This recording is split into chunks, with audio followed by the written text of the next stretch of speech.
ओम नमः श्री व्यतिराजाय विवेकानंद सूरये सच्चित सुख स्वरूपाय स्वामिने तापहारिणे. So we will be discussing a very important topic today in Raj Yoga, which is the 27th sutra. We read it last time. It was Tasya Vachakaha Pranava. That the symbol of Brahman, Tasya means Ishvara. The manifesting word of Ishvara is Om. Vachakaha means the manifesting word. Whose manifesting word? The manifesting word of Ishvara. So in the previous sutras, we saw how by worshipping Ishvara, we can reach the highest. Now, how to manifest that Ishvara inside of us? How to manifest that Ishvara? The concept of Ishvara, as I told you, is slightly different in the yoga school of philosophy than in the Puranas. In the Puranas, by Ishvara, we mean a sort of cosmic mind, the ruler of the universe, whereas here, that idea of ruler is not there. So when the Purusha manifests himself or manifests itself, it doesn't have a gender as such. But since we call Prakriti as feminine, for convenience, we'll have to say that Purusha is masculine. So the word his has been used. Tasya vachakaha pranavaha. The manifesting word is Om. And Swamiji goes on to explain what does a word mean in our life, a single word or a alphabet or a single word. Every idea that we have in our mind, Swamiji says, has a corresponding counterpart in a word. And that word and the thought behind that word is inseparable. Say we say cat. We associate the English word cat, for example. It may have different names in different languages. But in that particular language, the external part of one and the same thing is what we call word, and the internal part is thought. So behind the external part, word cat, is the internal part, which is the object cat in our mind, and that is the thought. So there cannot be any word without a thought.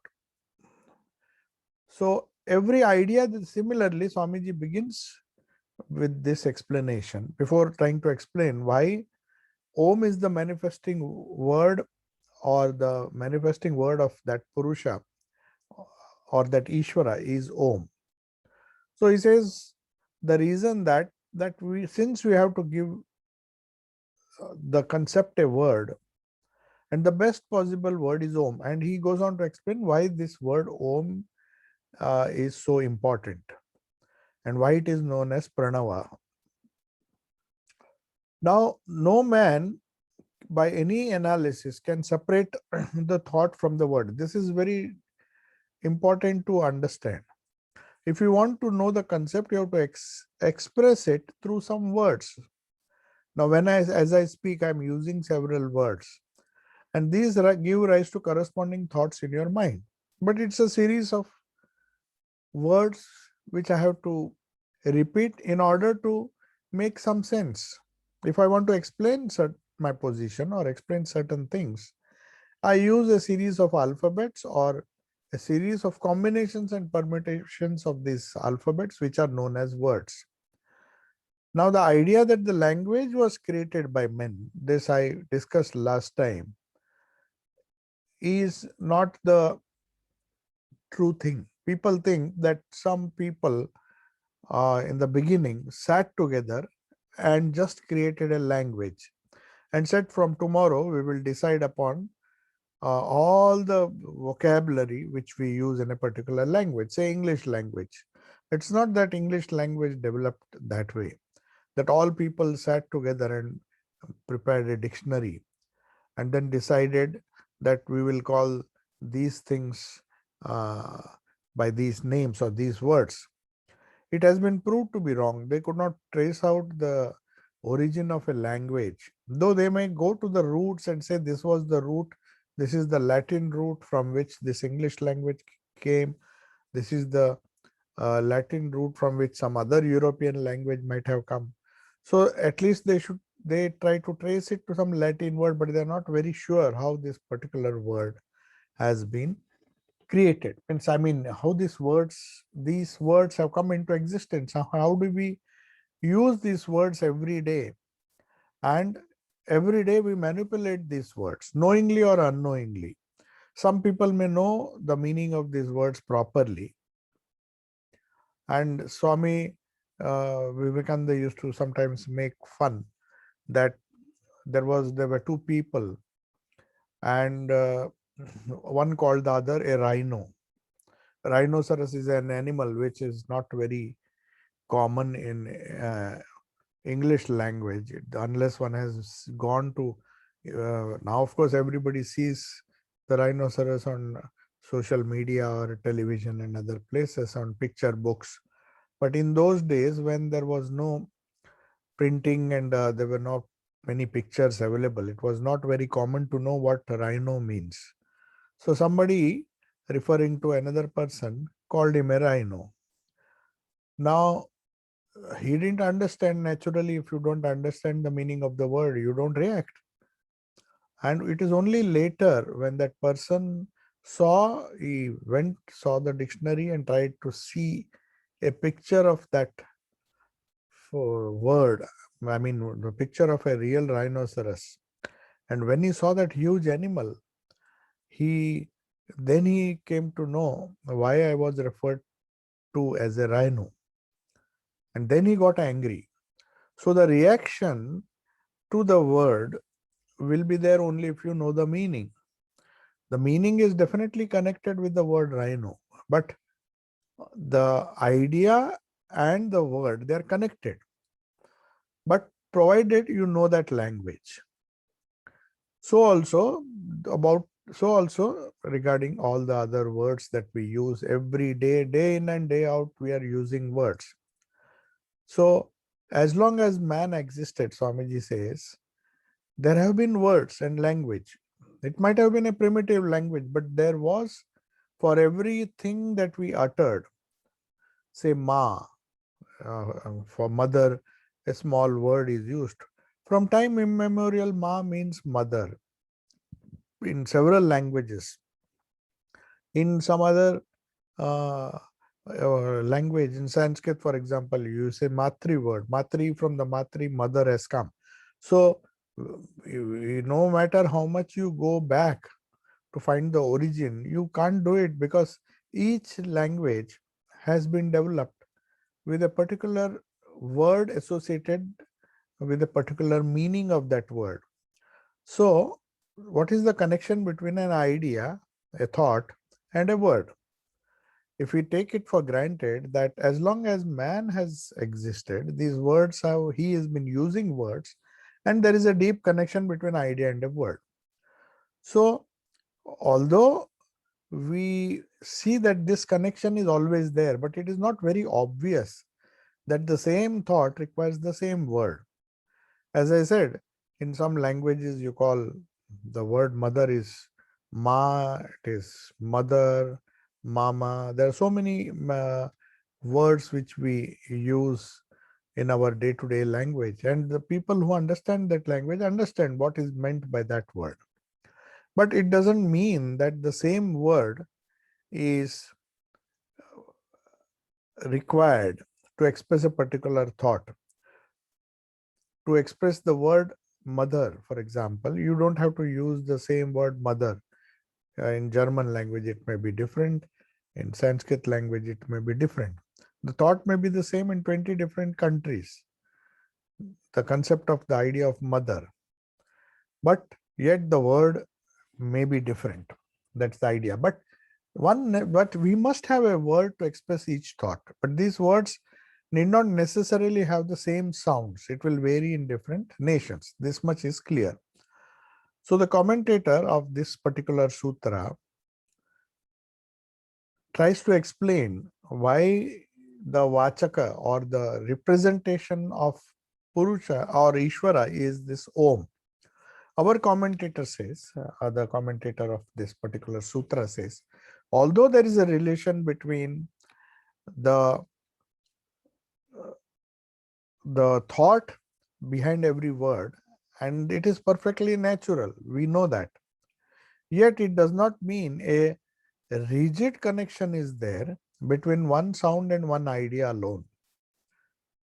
See, for example, something may mean one thing, the same sound symbol may mean different things in different languages. That also we have seen.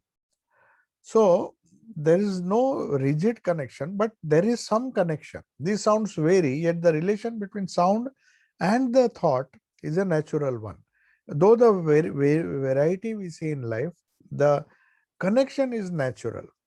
So to express certain things, we use certain phrases, certain words.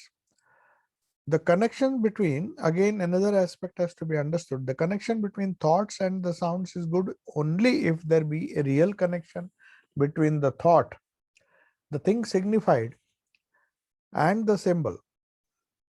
The thing is signified and there is a symbol for that. Until that symbol, until then, if that there's no relationship between the two, it will never come into general use. So you can't just create a word and say this means this. But if it is not used over a period of time, one has to use a particular word for centuries and centuries till it becomes natural, till that connection is firmly established. That's the reason why these mantras are considered to be sacred. You may ask why say Om and why use a particular Bija mantra or why a particular name. Because for centuries, the name, the holy name has been associated with a particular idea. You can't use it for something else. You can't say Om and mean something else. It has been used in a particular sense, though you may not be clear, just as the word rhino meant a particular animal, but till the person who knew that, he might have gone to see the dictionary and seen the picture or seen the what it really means, and then he might have got angry because he meant the person who abused him or scolded him using the word meant that he is a fat person. To indicate he is a fat person, he must have figuratively used that word rhino, and he gets angry because the thing signified and the symbol got connected in his mind. When the meaning became clear, the word rhino became very much effective in creating a wave of anger. He said, oh, he referred to me as a rhino. This is what he meant. Perhaps he meant I am a fat person. That's why he has compared me to this particular animal. So he got angry much later when it was very obvious to him. The connection was very clear. And it has been clear for centuries. This word has been used for this particular animal for quite some time, and it has become natural. So all these ancient words, these mantras, they have a connection. They have meant certain things, though we are not familiar with those meanings. In Sanskrit language, there are so many things that we chant, we repeat, without even knowing the meaning. And then people ask, will it give me the benefit of chanting? But this people who believe in the Shabda Shastra or the grammar, the grammarians, they give a lot of importance to sound. As I said, then there is a thing which there is a quote in the Bible. In the beginning was the word was with God, and the word was God. So the first manifestation of God, according to these grammarians, the Spotavada people, they believe that the universe was created. First the word came, the symbol came, and the symbol, the word, was with God. So when God began the process of creation, the creator God, he created using pranavaha. And the reason why Om, U and Ma, it's a combination. Om is a compound word. You may say it's a symbol, but it is a compound word. When you say U and Ma, when the whole sound reproduction mechanism uses all the parts of the throat and the mouth and then produces a vibration, a sound. It starts from the throat, it goes on the top of the palate, and when you close the lips, the ma comes. So Om, Om. So Om becomes A, U, and Ma. Now, what does the symbol Om signify? According to Patanjali, it's the Vachaka or symbolic of the pranava is symbolic of Ishvara, or Ishvara, by worshipping whom we can reach the goal of yoga. So as I said, we discussed before what this Ishvara means in the difference between Ishvara. So the one who there were many sutras, 26, 25. So he is the teacher of all the ancient teachers. That is one definition of Ishvara, not the Ishvara of the Puranas. He is the teacher. Sa Purvesham api Guruhu. Kalena Anavachhedat. He is not limited by time, and he is not limited by knowledge, because that Sarvagyatva, Tatra Niratishayam Sarvagnatva Bijam.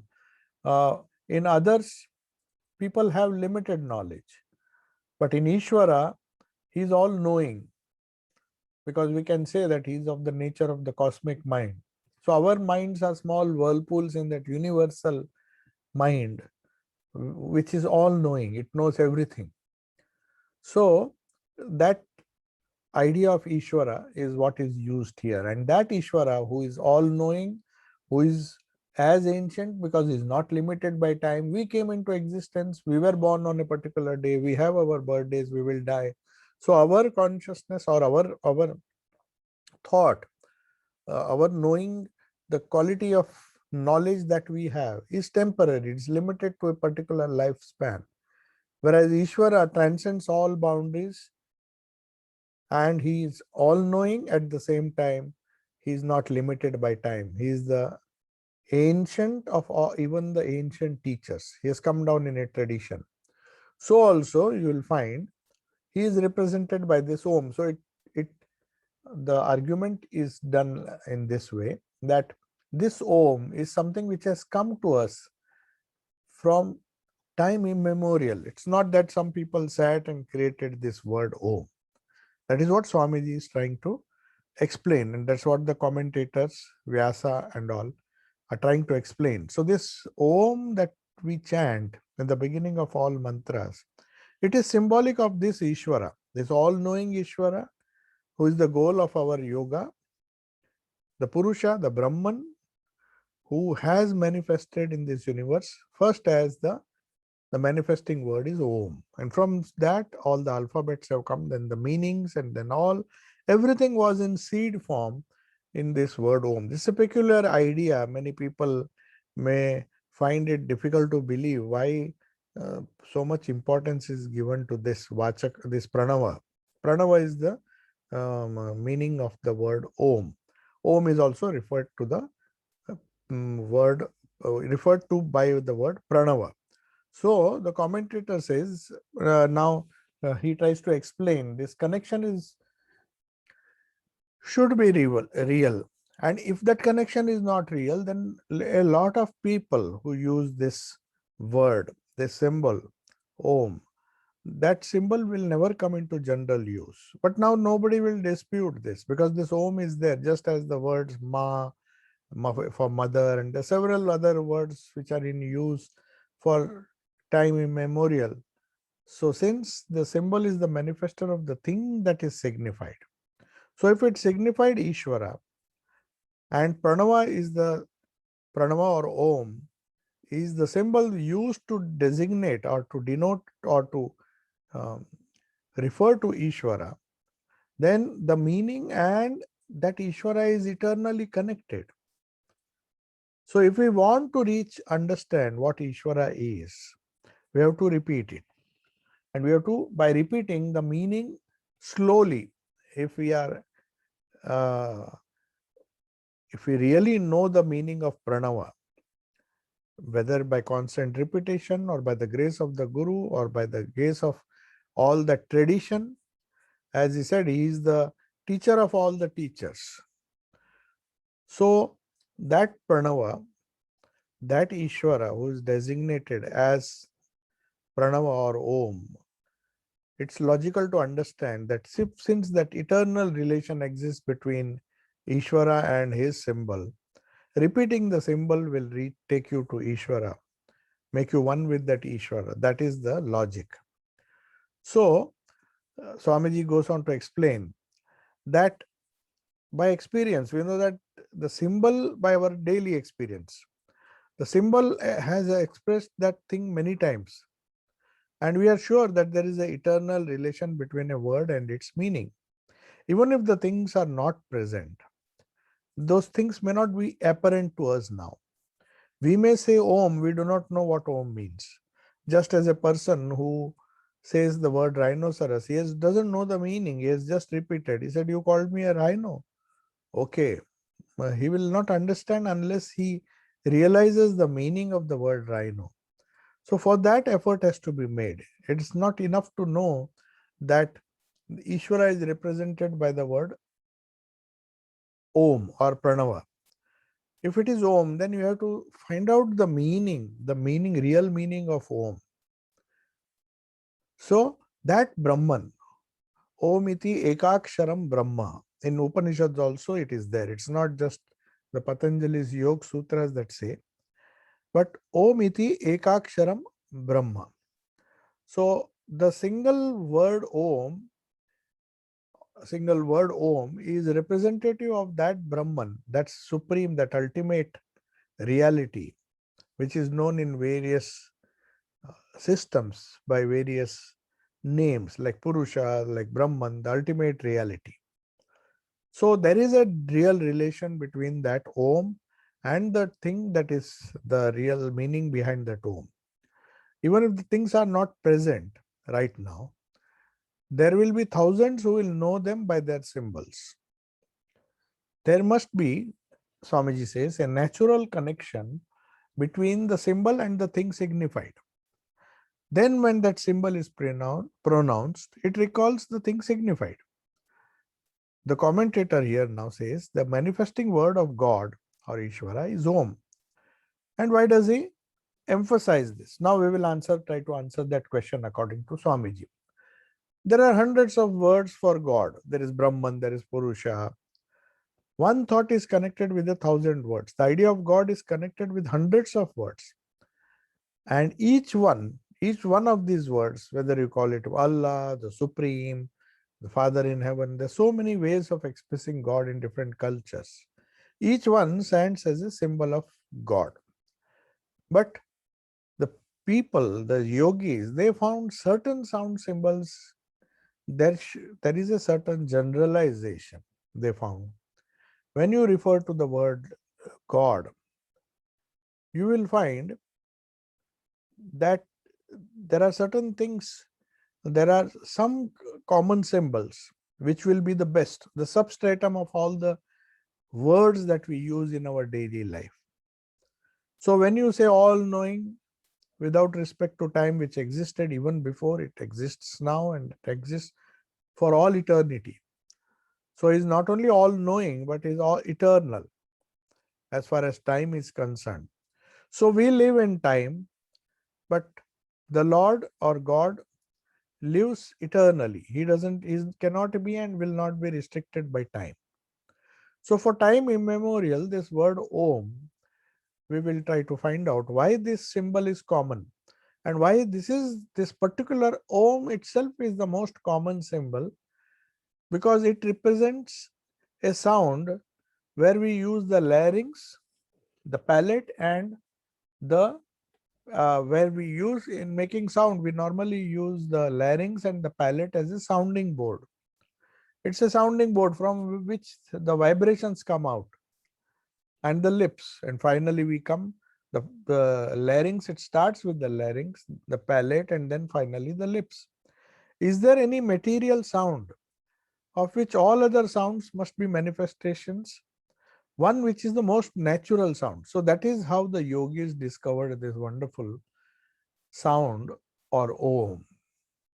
They found if we want to designate this Ishvara, or this the idea of God as Patanjali puts it, then though there may be other names in other languages, God, Allah, and there are so many other names, that is fine. But this word somehow, according to the Vedas, is the most natural sound. Why Om is such a sound which our ancient rishis discovered? The first letter A is the root sound from which the word Om, it has to start with A, the alphabet A. So when we utter A, we don't require the movement of the palate at all.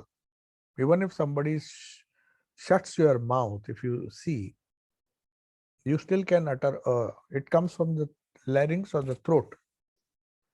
So the root sound, the ki, is pronounced or is repeated without touching any part of the tongue or the palate. Otherwise, the changing position of the tongue and the palate will give rise to other alphabets and other words.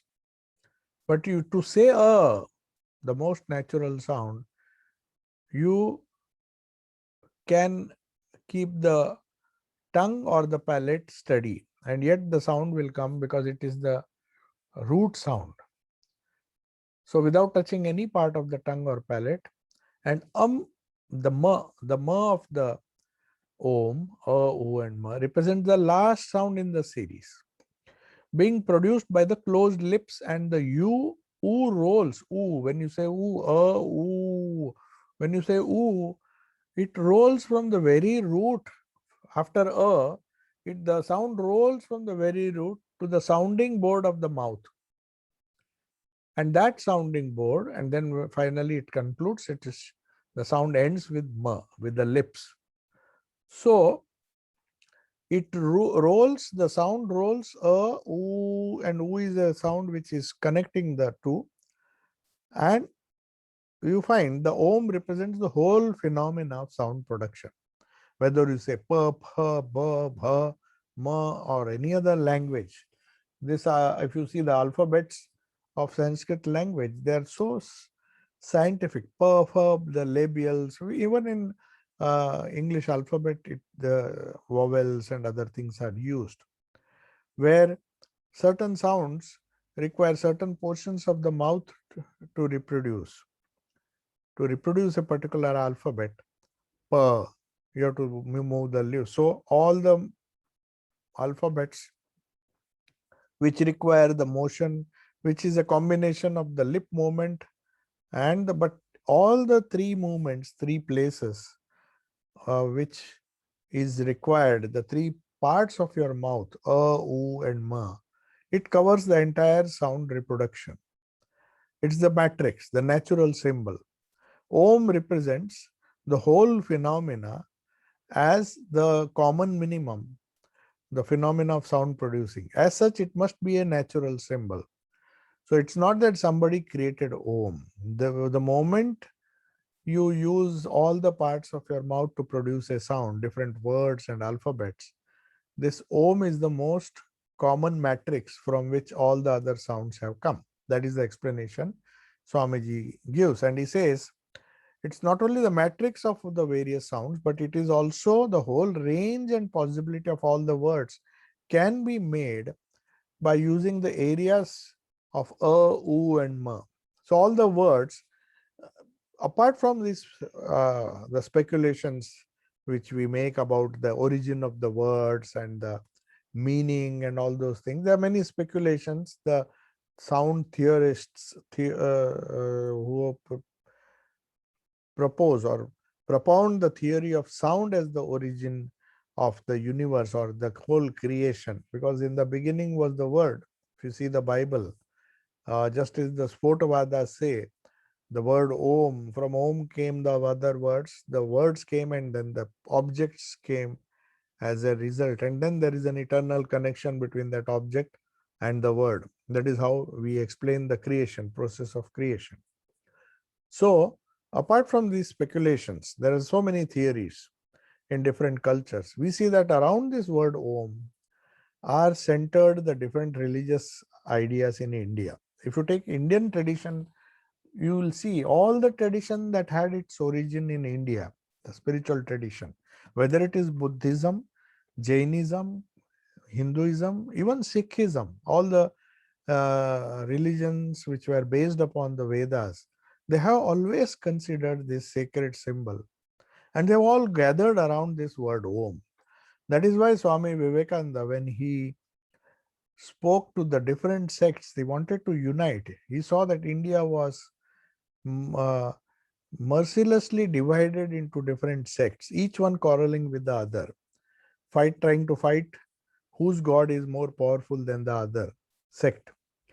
So he says there are this in this common basis of Hinduism. He gave that lecture and then he gave so many talks even in Lahore, and he also when he delivered his lectures from Colombo to Almora, you will find that he gave this important idea that all the sects, all the different religious groups in India can be united only by gathering around this symbol Om.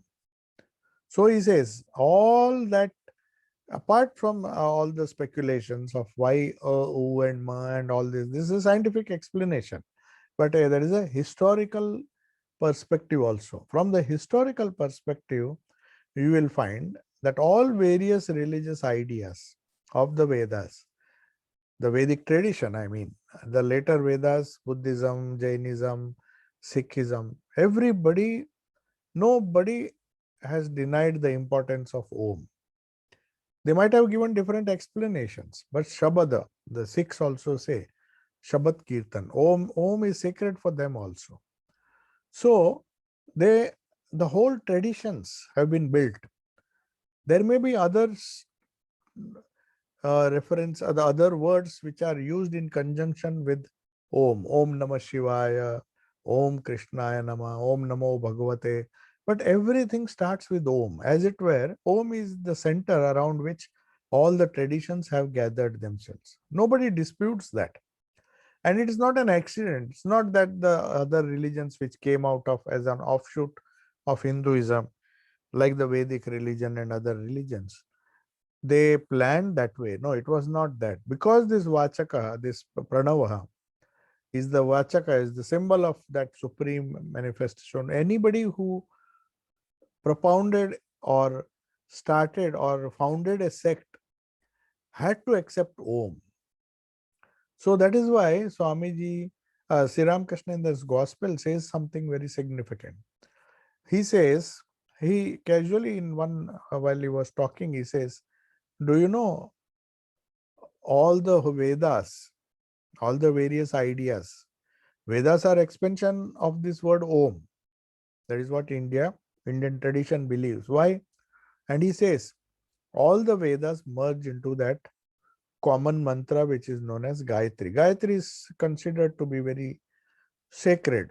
So Thakur says all the Vedas, all the different mantras, if you just want to know the essence, it is found in the Gayatri, which means Om Bhur. The Gayatri also begins with Om. Bhur Bhuvaswaha Tatsavitur Varenyam Bhargo Devasya Dhimahi Dhyo Yo Na Prachodayata. So it is as it were a condensation of the Vedic ideas that as we go up in evolution from the gross to the prana, the 5 levels of existence, it is a prayer. The Vedas all point or can be compressed or condensed into this idea of the Gayatri. And that is the idea of behind all the mantras that have been given out in different traditions, whether it is Om Namah Shivaya, whether you call him Shiva, or Ramakrishnaya, or Krishnaya, Ramaya, you will find Om is always attached. And Ramaya means when you say, yeah, I offer, everything is dedicated, everything is directed towards the Supreme Lord. So whatever may be the nature of the mantra, Pranava is the center, or the Om is at the center, and around that a whole tradition has been evolved. So also Thakur says, the Vedas merge into Gayatri and the Gayatri merges into Om. The word Om is supreme. So we cannot do any mantra without Om, does not exist. It begins with Om, and then as it were, when you repeat it, Om Namah Shivaya, Om Namah Shivaya. So between two Om, there is this Namah Shivaya. And then again, you start that japa sequence. Om Ramaya Namaha, Om Ramaya Namaha, Om Ramaya Namaha, Om. So Om is at the beginning, Om is at the end. And then intermediate, Om Bhur Bhuvaswaha Tatsavitur Varenyam Bhargo Devasya Dhimahi Dhiyo Yo Na Prachodayata Om. So we end with Om, and then if you repeat it, then again Bhur Bhuvaswaha Tatsavitur Varenyam Bhargo Devasya Dhimahi Dhiyo Yo Na Prachodayata Om. So it repeats, revolves around this Om. So that is why Sri Ramakrishna, in his very, very uncomplicated way, says the whole essence of the Vedas you can find in Gayatri. And then what happens to that Gayatri? Then he says, at a higher state, we don't even have to repeat the Gayatri. We don't even have to say Bhur, Bhuva, Swaha, the different levels of Sat, gross, Bhu, that is gross. You go slowly from the gross to the subtle, and from the subtle level, still when you go on repeating, you go to the causal level, and then you jump, and that is what takes you to Om, or the Pranava, or the Ishvara, or the Supreme. So that is the idea behind Om Bhur Bhuvaswa Tat Savitur, that I worship that bright light of knowledge. Here in Patanjali, we have described Ishvara as one who is all-knowing. Now we have limited knowledge, we want unlimited knowledge. We have to attain to that all-knowing nature, all-knowingness, where we know the past, present, future. We know almost everything. We become Sarva Gyatva. Sarva means everywhere, at all times, without respect to time. Then we are not limited by time. We are not limited by limited knowledge. And we don't limit ourselves to a particular personality. We become all-knowing, means all-pervasive. Even the space comes. When you say unlimited in time and unlimited in knowledge, it is automatically understood that unlimited in space. So that it goes vast. You to just close your eyes, as Swamiji said. We think of 2 points and think of a space, or we think of a space within the heart. It's a limited space, but as you go deeper and deeper by repeating the mantra Om, it reveals more and more knowledge. Just as the Vedas are required to give you more knowledge, a better knowledge to understand this world, the purpose of this, your existence, the purpose of having God in our life, and how to relate ourselves. Why is God necessary? Why is that connection necessary? What is the world? What is my connection with this world? Everybody says there should be a meaning and purpose in life. But what is the purpose and meaning of life? If there is no meaning and purpose, then we will be born on a particular day, we'll die on a particular day, and then we'll be cremated. Does it end with that? What happens to the eternal nature, our eternal nature, our eternal knowledge? So that is why we have to have a concept of God. Though that Vedas try to explain in different ways, different verses, different Upanishads, the Shruti. But if you want a condensation of that, Thakur says it is there in the Gayatri. And if you further condense it, then Thakur says, when you go to a higher level, Bhur Bhuva Swaha Tat Savitur Varenyam, when I worship that God, Bhargo Devasi is the bright light which will remove all the darkness of ignorance. Dhiyo Yona Prachodayata. Now, this knowledge is not known in the reactive mind. As we live, the mind with which we interact with the world, with which we communicate with others. We think it is a very wise mind. We think we are very clever. We can outsmart others. It may be true. In a limited way, we may be better than others. Our minds may be more powerful or dynamic than others, the reactive mind.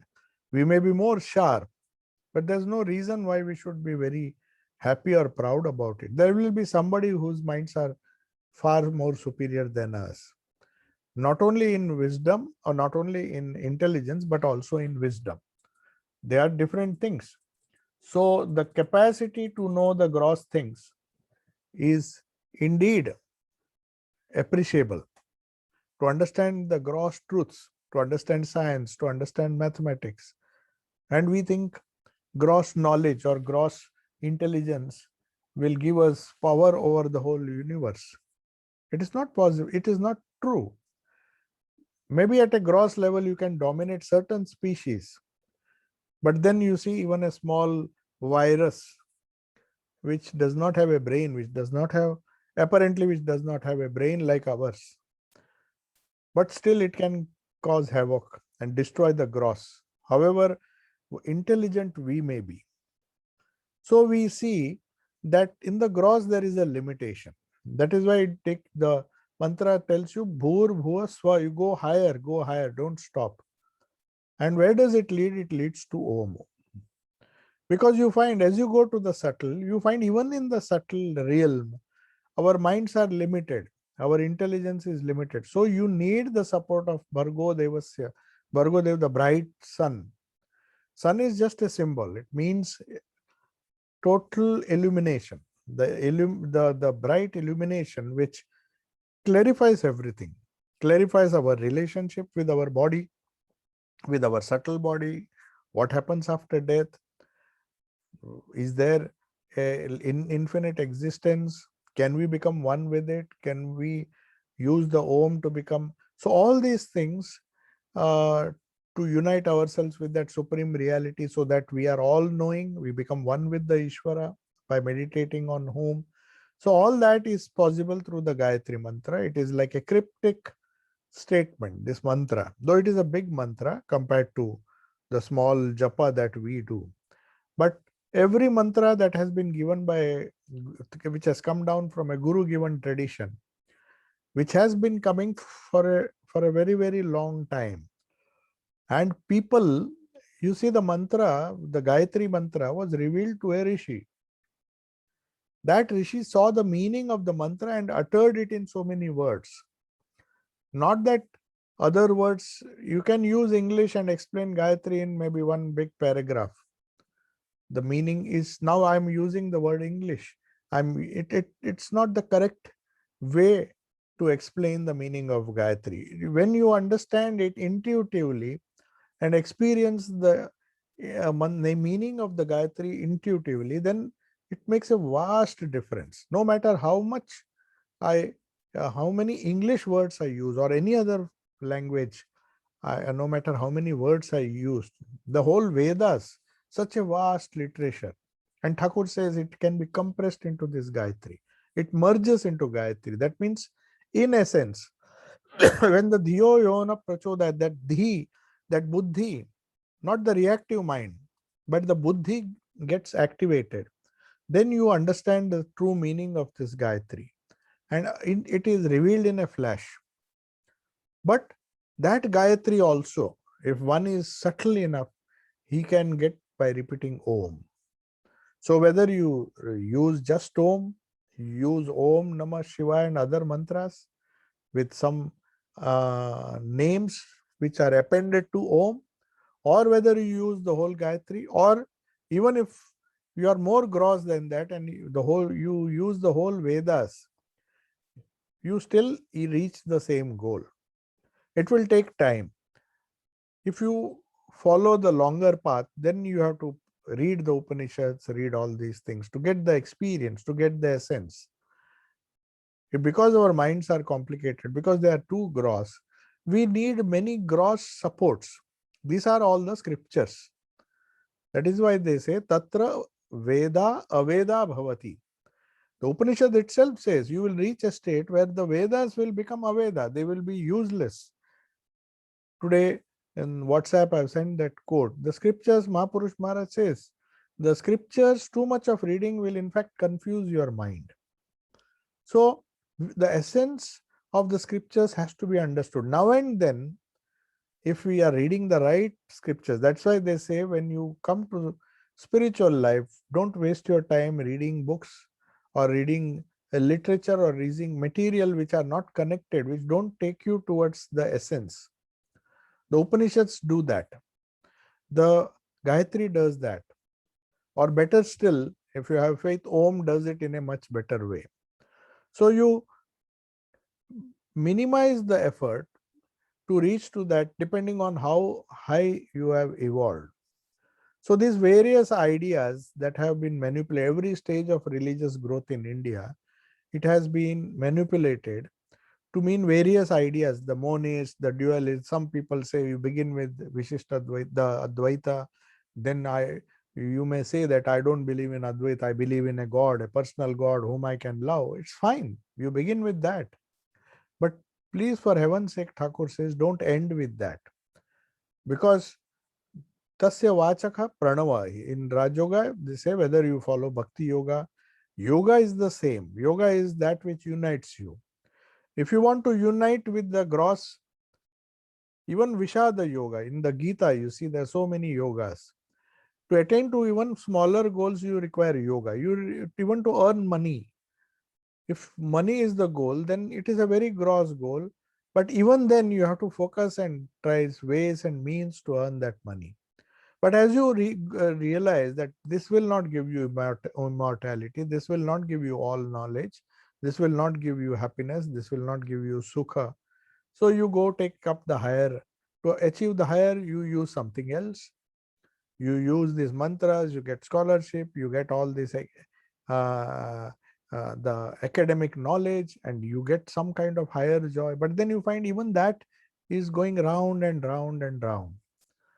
You reach a state where you say, now my only goal is the Krishna of Vaikuntha or the God in heaven or whatever it is. You go to that state and then you find that something is missing. You are still capable of higher things. So it begins with dualists. As dualists, we begin our sadhana, and it's a great thing even to reach the goal of the dualists through the path of bhakti or through Raj Yoga or through Jnana Yoga or even through Karma Yoga. There are so many yogas. There's different ways depending on our goal to attain unity with that particular ideal. But then you should not stop. As Sri Ramakrishna said, go further. Then you become the Vishishtadvaitins, where you say, okay, I accept a God separate from me, but I can become one with him. I'm part of him. So when you say, I am the part of the whole Krishna is the Bhagavan Swayam, and I am a part of it. You don't say Krishna is separate and I have to be eternally connected with him, as the dualists say.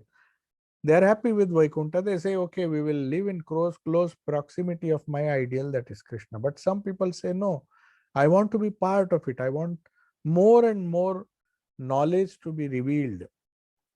Whether you follow the path of bhakti, Thakur says, even through bhakti you can get jnana, or through jnana you get bhakti. So you cannot separate at that level. Jnana, bhakti, karma, and every Rajoga all lead to the same goal.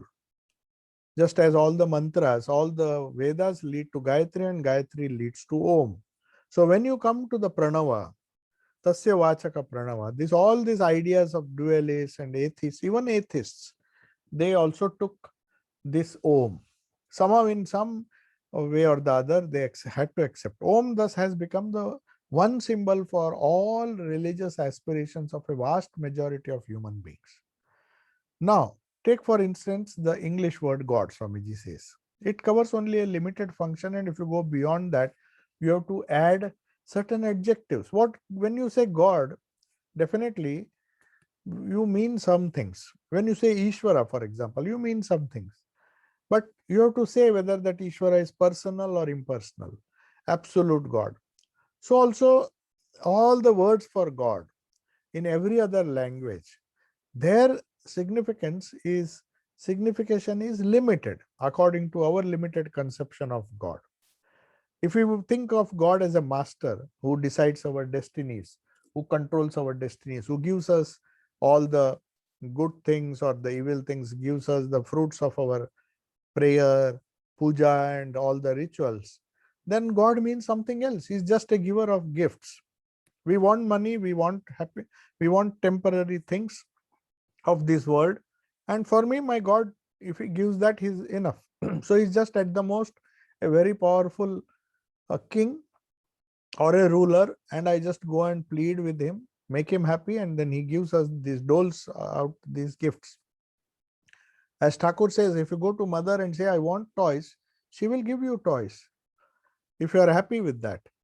The toys will make you happy to a certain limited extent. But after the toys, you are finished with that, playing with those toys, then you go to mother, I want, no. I thought this will make me happy, but now I have grown up. I can't play with the small tall dolls or some toys anymore. I wish to go, I wish bigger and bigger toys, more complicated toys. So as you evolve, these toys become insignificant. So also the words, though you may begin with the scriptures, though you may begin with certain rituals which give you joy, because your idea of God itself is limited, that significance is very small. But the Hindus found, just as the Vedas merge into Gayatri, Thakur has seen the essence. He says, if you really need the supreme, then just meditate on Om. So Vedas merge into Gayatri. The work which took so much of time to understand the scriptures, that could be more easily or more concisely or more precisely done in a faster manner, in a quicker manner, by repeating the Gayatri, which that can be done in a much more faster way by just repeating the pranava. So this word Om has various significances for different sects within Hinduism. Not that for every sect Om means the same thing. So here they say Tasya Vachaka Pranava.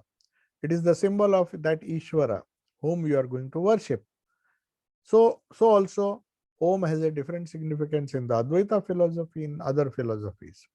And as such, since it is accepted in some way or the other, it should be accepted by everyone.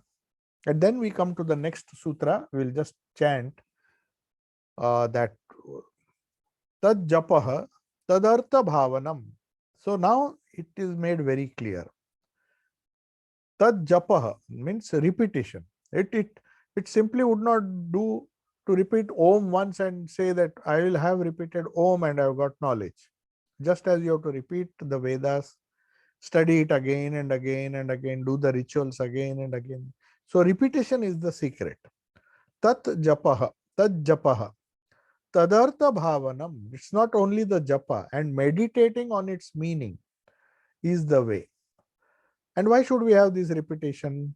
Now that is another whole science. What mantra is, what it can do is one science, and how it is to be practiced is another science. What of the mantra, the why of the mantra, that theory has been explained by Swamiji in that sutra number 27, where we say Tasya Vachakaha Pranava. So we discuss that. In the next class, we will discuss on Tad Japaha Tadartha Bhavanam. Means not only repetition. What do I do? I know what it is. I've got a fairly rough idea of what Om is. It represents the pranava. But what of that? After that, what do you do with that? He says you have to repeat it. So repetition is necessary to remove the old samskaras. We will not start the discussion now. Let us take a few questions and we'll end for today. So Om, the repetition of the Om, Tad Japaha Tadartha Bhavanam, to understand the meaning also, and then repeat. If you do it, then it will have a sort of, it's a double-pronged approach. Just don't blindly repeat it, but understand the meaning. First, Swamiji will discuss why we have to repeat. The answer is to create certain samskaras. To undo certain bad samskaras, we have to repeat it to negate those bad samskaras, to negate the ignorance and get knowledge. And then understand the meaning. Why that is necessary? That we will discuss in the next class. Tad japaha tad artha bhavanam. So the next class is very important. The repetition of the Om, of this word Om, which is the symbol of Ishvara, by worshipping it, by meditating on it, whether you do it through Bhakti Yoga, through love, through a personal God, or whether you meditate it through knowledge, Jnana Yoga, or you meditate on it by controlling your mind, that is Raj Yoga, or you do it as practicing the presence, dedicating all the work to the supreme symbol, or considering this as the goal. Do use your gross activities of day-to-day life as the way. So that is Karma Yoga. So broadly speaking, you can use all the 4 yogas, not only to repeat Om, the word Om, but also to understand its meaning. The meaning changes depending on the context, depending on the purpose with which you repeat this Om. So how to repeat it, what is the meaning, that we'll discuss in the next class. So I'll come to the chat. Let us see if there are some questions. Now the first question is, can the sound Om be associated with the first sound at the time of Big Bang according to Western science? So can the sound of Om be associated theory of Big Bang according to the Western science? See, there is this problem that Western science tries to find out the material origins. It is something which is relevant only at the gross level. When we talk of Om and the spiritual significance, we are far transcending the gross requirements. So that's why they say where the science ends, spirituality begins. So we can't compare. They are two different, entirely different paradigms. Let us not confuse one with the other. Every time, let us not reduce everything. See, for example, they make fun. There are certain misers, who always think of money. So if you go to them and ask them, what will the repetition of mantra do? How much money will I get? But this is not for getting money. Maybe you will get money because your concentration will improve and you will be more engrossed in your business and do well. But that is not the purpose of Om. So spirituality has a different goal in mind altogether. And that has nothing to do with the Big Bang. Though we say from Om has come this world, how it has come and how these creations have come, how the amoeba and all the things got evolved, and the evolution theory, and we don't want to trace the ancestry. We want to reach the goal. That is the idea. So that's why there's no, normally these discussions, we can't compare. It is like comparing physics with geometry, or you physics with biology. Somebody says, what is the use of studying animals? You should study objects. But study of objects has its own relevance. So also the study of the external inanimate nature is important. But at the same time, living beings, the prana is also to be studied. They are different fields. So a biologist cannot question a physicist, why you are dealing only with this, deal with this. It's something like that. So the Big Bang theory and all these things, they are, in fact, trying to compare them is like trying to compare two different paradigms, two different systems of thought. And you will never succeed because each one has its own way of thinking, and it will lead to a limited goal which is set. If you believe that I have to go to, say, Kashi from Delhi, and another wants to go to Kanyakumari, then he doesn't have to go through Kanyakumari via Kashi. He may as well go. So our effort to know these things are like that. So the Big Bang or the Big Bang theory itself is not verified. We do not know whether things happened that way. In fact, when Holy Mother was asked whether the theory of evolution, he says, no, why should things evolve like that? We don't have to trace our ancestry to monkeys and all this amoeba and all this primitive, and then we slowly evolved. No, it's not necessary. All things can be created simultaneously. It can come into existence simultaneously. It was in involved form. It has evolved in different stages, in different ways. So we can't compare this. So Big Bang theory has nothing to do. Also, one can achieve moksha just by repeating Om. Why not? Moksha can be attained by reaching samadhi, by reducing moksha or nirvana or whatever, nirvikalpa samadhi as it is described in different traditions. The idea is by controlling the thoughts. Om is used just as a method to control the thoughts. If that is done, whether you repeat Om or you repeat any other mantra, one can achieve moksha, depending on the intensity of feeling or the intensity of the desire to attain and the amount of practice you. That is why he says repetition is necessary. Just saying Om or trying to think of the meaning will not help. Repetition, constantly repetition, so that the old samskaras go. That is the discussion we'll do next time. So just by repeating Om, just by repeating anything, you can reach that goal. Now, does Om represent both Ishvara as well as Purusha in the Patanjali Yoga? Yes, it depends on. Purusha is nothing but the ultimate consciousness. The ultimate idea is to become one with the supreme consciousness. On the way, there are different goals. So we have Ishvara as the manifest, just like Om is the manifestation of the supreme Brahman. It will take you up to the manifestation, but then to become one with that, you need the grace of Ishvara, or maybe you unite with Ishvara, then you reach Mukti or Moksha. That is the idea. So Purusha, Brahman and all those things, these are different, but the eternal reality is what is meant here. Okay, so I'll take your leave. Om Shanti Shanti Shanti Harihi Om Tat Sat Sri Ramakrishna Arpanamastu.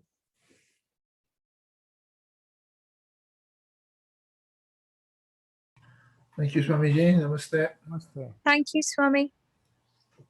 Thank you.